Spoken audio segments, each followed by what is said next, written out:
Bonjour à toutes et à tous et bienvenue dans cette exploration d'un système à la fois fascinant et très ancien, celui des chakras. C'est un véritable voyage à l'intérieur de soi et c'est un plaisir de faire ce chemin ensemble. Imaginons, juste un instant, que notre corps ne soit pas seulement un assemblage d'organes et de systèmes. Et s'il possédait aussi une sorte de carte énergétique un peu cachée. C'est ça, l'idée centrale derrière les chakras. On va voir que ce n'est pas forcément quelque chose de mystique, mais plutôt une carte très pratique pour naviguer dans notre propre monde intérieur. Allez, on plonge dedans.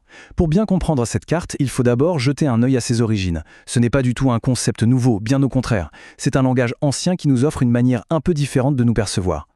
Alors, le mot chakra, ça vient du sanskrit et ça veut dire roue, tout simplement. Il faut s'imaginer ça comme des sortes de vortex, des centres d'énergie qui tourbillonnent le long de notre colonne vertébrale. Et leur rôle fondamental, c'est quoi ? Eh bien, c'est d'absorber et de distribuer l'énergie vitale, qu'on appelle aussi le prana, dans tout notre être. Et c'est là que ça devient super intéressant, avec cette idée de pont. Les chakras ne sont pas juste physiques, ni juste énergétiques. En fait, ils sont le point de rencontre entre les deux. C'est vraiment l'endroit où notre corps et notre conscience, ils se parlent, ce qui en fait des éléments absolument clés pour notre bien-être global.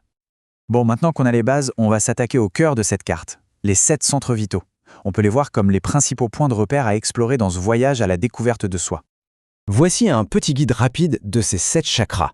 Ce tableau nous donne une super vue d'ensemble, de la couleur à l'élément qui est associé. Ce qui est fascinant, c'est de voir la progression. On part vraiment des besoins de base, la survie, l'ancrage, pour monter petit à petit vers la connexion spirituelle, tout en haut.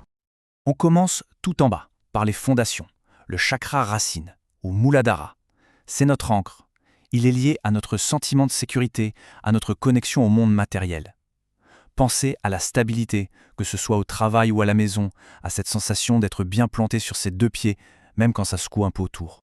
Juste au-dessus, on trouve le chakra sacré, Svadhisthana. Lui, c'est le centre de notre intelligence émotionnelle, de notre créativité, de notre capacité à ressentir le plaisir. C'est la fluidité, la capacité à se laisser porter par le courant de la vie, la joie qu'on trouve dans ses passions. Troisième arrêt, le plexus solaire, Manipura. Là, on est dans notre centrale électrique personnelle si on veut. C'est le moteur de notre pouvoir personnel, de la confiance en soi, de l'estime de soi.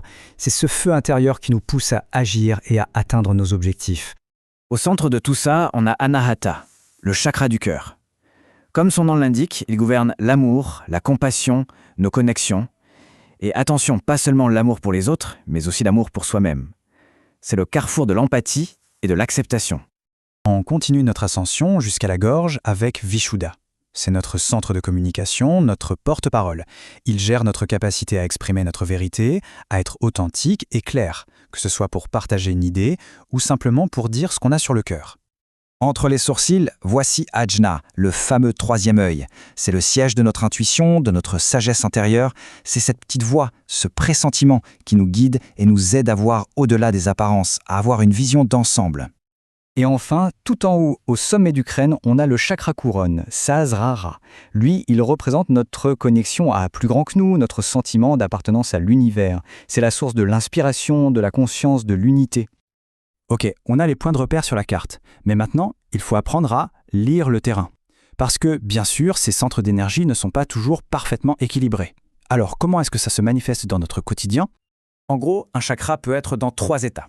Soit il est sous-actif, un peu bloqué, comme une rivière dont le cours est entravé, soit il est suractif, excessif, comme une rivière en crue, et puis il y a l'état d'équilibre, harmonieux. L'objectif, ce n'est pas une perfection figée, mais plutôt une harmonie dynamique. Pour que ce soit bien clair, prenons l'exemple du chakra du cœur. S'il est sous-actif, on peut avoir l'impression d'être dans sa bulle, avoir du mal à créer du lien, à donner ou à recevoir de l'amour. A l'inverse, s'il est suractif, ça peut virer à la dépendance affective, à la jalousie ou à cette tendance à s'oublier complètement pour les autres. Tout est une question de juste milieu. Et ça marche aussi pour des choses très concrètes, très matérielles. Prenons le chakra racine. Un manque d'énergie ici peut se traduire par une anxiété financière constante, un sentiment d'être un peu à côté de ses pompes. Un excès, au contraire, peut mener à un attachement démesuré aux biens matériels ou à une très forte résistance aux moindres changements. La grande question, évidemment, c'est comment on fait pour naviguer sur cette carte et retrouver un peu d'harmonie ? Eh bien, la bonne nouvelle, c'est qu'on n'est pas démuni. Il existe plein d'outils pratiques et accessibles pour commencer à rééquilibrer sa propre énergie. On peut commencer par quelque chose de très très simple, une sorte d'autolecture. L'idée, c'est de se mettre à l'écoute de son corps. On trouve un petit coin tranquille, on respire un bon coup, et on scanne mentalement chaque centre d'énergie. On se demande juste, qu'est-ce que je ressens là? Du chaud, du froid, une lourdeur? Et on observe simplement, sans juger. Et une fois qu'on a une petite idée de l'état des lieux, il y a tout un tas de pistes à explorer pour retrouver l'équilibre. Ça peut être la visualisation de couleurs, l'utilisation de sons, de mantras, les pierres, les huiles essentielles ou encore des postures de yoga très ciblées. Chacun peut trouver ce qui résonne le mieux pour soi. Mais la clé, bien sûr, c'est d'intégrer ça dans notre quotidien. Il faut bien comprendre que ce n'est pas une réparation qu'on fait une bonne fois pour toutes. C'est plutôt un outil pour la vie, un vrai compagnon de route pour mieux se connaître et continuer à évoluer. Et ça me fait penser à cette idée que je trouve très juste. Le but, ce n'est pas d'atteindre un état parfait et figé. C'est plutôt d'apprendre à danser avec les hauts et les bas de la vie, en cultivant constamment cet équilibre dynamique. C'est un processus, un ajustement permanent. Concrètement, ça peut ressembler à quoi? Eh bien, ça peut être de faire un petit scan à pile le matin pour prendre la température de sa journée. Ou alors, quand on ressent une émotion très forte, de se demander « Tiens, quel chakra est en train de réagir là ?» Ça transforme un concept qui peut paraître abstrait en une pratique vivante et vraiment utile. Et voilà, on arrive au bout de cette première exploration. Ça nous laisse avec une question ouverte, une invitation. Maintenant que la carte est entre nos mains, le voyage peut vraiment commencer. Alors, quelle sera la toute première conversation que l'on aura avec son propre paysage intérieur ?